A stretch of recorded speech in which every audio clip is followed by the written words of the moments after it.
Hello বন্ধুরা, welcome to আরকে sports. আশা করি তোমরা সবাই সুস্থ ও ভালো আছো। তো আজকের এই ভিডিওতে এক থেকে দুটি গুরুত্বপূর্ণ আপডেট শেয়ার করার রয়েছে, ট্রান্সফার আপডেট শেয়ার করার রয়েছে। তার পাশাপাশি মোহনবাগান দলের এমন একজন ব্যক্তিকে নিয়ে একটা কথা বলতে চলেছি, যেটা সবশেষে বলবো। তো সেটা অবশ্যই তোমাদেরকে জানাবো কি বলবো। তো একটু স্কিপ না করে ভিডিওটা শেষ অবধি দেখতে থাকো, এবং এই চ্যানেলে প্রথমবার এসে থাকলে চ্যানেলটিকে তোমরা সাবস্ক্রাইব করে নিও। তো বন্ধুরা, প্রথম যে বিষয়টা শেয়ার করব সেটা হচ্ছে নোয়া সাদাউদি। কিছুদিন আগেই তোমরা জানতে পেরেছিলে যে নোয়া সাদাউদিকে নেবার ব্যাপারে কেরালা ব্লাস্টার্স এফসি দল কথাবার্তা বলছে। তো সেই যে ডিলটা সেটা পুরোপুরি ডান হয়ে গেছে। এই কিছুক্ষণ আগেই কেরালা ব্লাস্টার্স এফসি দলের সঙ্গে নোয়া সাদাউদির যে ডিল সেটা পুরোপুরি ডান হয়ে গেছে। 2 বছরের চুক্তিতে এই মরশুম শেষে তিনি জয়েন করছে আগামী মরশুম থেকে কেরালা ব্লাস্টার্স এফসি দলের হয়ে 2 বছর খেলার জন্য। অবশ্যই নোয়া সাদুদিকে এবার তোমরা কিন্তু নেক্সট সিজনে খেলতে দেখতে পারবে কেরালা ব্লাস্টার্স এফসি দলের জার্সি গায়ে।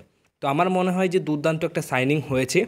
মানালো মার্কুয়েজের একটা ঠিকঠাক বিদেশি প্লেয়ার হয়তো তিনি এই মরশুমে হয়ে উঠতে পারেনি, কিন্তু তিনি যে লেভেলের প্লেয়ার, মানে যেভাবে মানালো মার্কুয়েজ একটা প্লেয়ারকে ইউজ করাতে চাই সেই রকমভাবে হয়তো সেই পছন্দের প্লেয়ার কিন্তু এই নোয়া সাদাউদি হয়ে উঠতে পারেনি এই বছরে বা এই মরশুমে।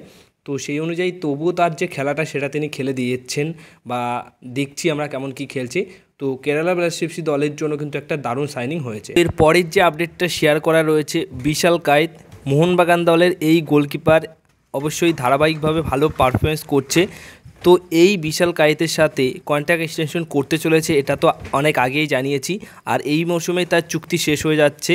তো বিশাল কায়েতের সঙ্গে মোহনবাগান দল যে চুক্তিটা বাড়াতে চলেছে সেটা শোনা যাচ্ছে যে 5 বছরের চুক্তিতে এই বিশাল কায়েতের সাথে আরও কন্ট্রাক্ট এক্সটেনশন করে নিতে চলেছে বা চুক্তি বাড়াতে চলেছে মোহনবাগান দল।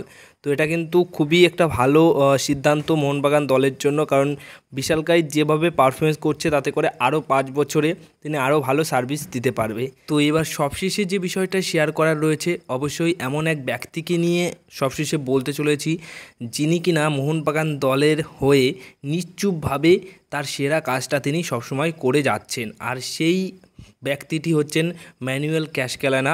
হ্যাঁ, আমরা অন্যান্য সময় কোচ হাবাসের প্রশংসা করি, সুভাশিস বোস থেকে শুরু করে জনি কাউকো, ডিমিট্রিওস সবার প্রশংসা করি, কিন্তু এই ম্যানুয়েল ক্যাশকেলানা তার যে কাজ সেটা কিন্তু তেমনভাবে হয়তো অনেকেই জানে না যে তার কাজটা কী আর তিনি কতটা ভালো কাজ করছেন।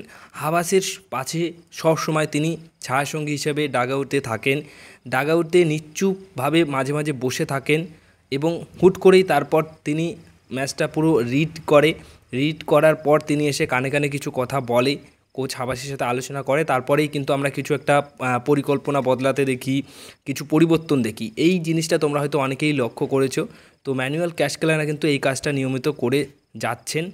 এছাড়া ট্রেনিং গ্রাউন্ডে এই হাবাসের সাথে যে মগদস্ত চলে, যে মগদস্তের সাহায্যে পরিকল্পনা তৈরি হয়, সেখানেও কিন্তু সাথ দেন, খুব ভালোভাবেই সাথ দেন হাবাসের সাথে ম্যানুয়েল ক্যাশকেলানা, এবং সব বিষয়ে কিন্তু হাবাসকে সাহায্য করে যাচ্ছে এবং প্লেয়ারদেরও উজ্জীবিত করে থাকে সব সময়, এবং যতটা ভালো কাজ করা যায় ততটাই তিনি কিন্তু করেন। তো সেই অনুযায়ী হয়তো আমরা এই ব্যক্তিটাকে নিয়ে কিন্তু তেমন একটা মাতামাতি করি না, প্রশংসা করি না, কিন্তু সত্যি তিনি সবসময় প্রশংসনীয় কাজ কিন্তু করে যাচ্ছেন, আর তার প্রশংসা সবসময় আমাদের করতে হবে। তো হ্যাটস অফ ম্যানুয়েল ক্যাশকেলানা, এইভাবেই তুমি কাজ করতে থাকো, আমরা তোমাদের পাশে আছি, বা তুমি যত ভালো কাজ করবে ততটাই কিন্তু সমর্থকদের মনে তুমি থাকবে। তো এই ছিল আজকের কিছু গুরুত্বপূর্ণ আপডেটস। যদি এই ভিডিওটা ভালো লেগে থাকে অবশ্যই ভিডিওতে লাইক করো, ভিডিওটাকে অবশ্যই শেয়ার করো, আর চ্যানেলটিকে তোমরা সাবস্ক্রাইব করে রেখো।